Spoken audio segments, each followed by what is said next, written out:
বাংলার এক শান্তিপূর্ণ গ্রামে থাকত কাঞ্চন নামের এক যুবক। কিন্তু তার সবচেয়ে বড় সমস্যা ছিল সে ছিল কুঁড়ে। সে সব সময় খাওয়া দাওয়া এবং ঘুমানো খুব পছন্দ করত। সে কোনো কাজ করা পছন্দ করত না। হে কাঞ্চন, সকাল থেকে ঘুমাচ্ছিস? তুই কি কোনোদিন মানুষ হবি? মা, ঘুম খুব দরকার রে। ঘুম না হলে শরীর খারাপ হয়ে যাবে। কাঞ্চনের সবচেয়ে পছন্দের কাজ ছিল না খেটে খাওয়া আর ঘুমানো। অবশেষে একদিন কাঞ্চনের মা এক কঠিন সিদ্ধান্ত নিলেন।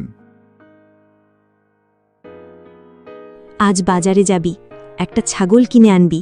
এবার থেকে কাজ শিখে খেতে হবে। আবার কাজ? আচ্ছা মা, যাই। বাজার থেকে কাঞ্চন আনলো একটা মিষ্টি দেখতে ছাগল। নাম দিল ছুটকি। তুই তো দারুণ!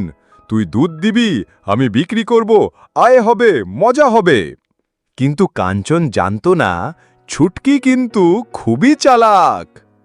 ছুটকি, তুই নিজে ঘাস খেয়ে নিস, আমি একটু ঘুমাই। কাঞ্চন ঘুমোচ্ছে আর ছুটকি চলে গেল বাজারে। এই ছাগলটা আমার সব লাউ খেয়ে ফেলল। কে রে মালিক? লোকজন ধরে ছাগলটাকে কাঞ্চনের বাড়িতে নিয়ে গেল। দেখছিস, আলসেমির ফল। লজ্জায় মাথা কাটা যাচ্ছে। মা, আমি ভুল করেছি। আমি এবার থেকে নিজেই দেখাশোনা করব। সেই থেকে কাঞ্চন প্রতিদিন ছুটকিকে নিয়ে মাঠে যায়, খাটে আর নিজে কাজ শেখে। কাঞ্চনের জীবনে আসলো পরিবর্তন। ছুটকি এখন আর বাজারে যায় না, আর কাঞ্চন এখন গ্রামের একজন পরিশ্রমী যুবক। এবার আমার ছেলে মানুষ হয়েছে। আলসেমি করে কিছু হয় না মা। এখন আমি পরিশ্রমেই আনন্দ পাই। এই গল্প থেকে আমরা শিখি, আলসেমি মানুষকে পিছিয়ে দেয় আর পরিশ্রমী আনে সম্মান ও সাফল্য।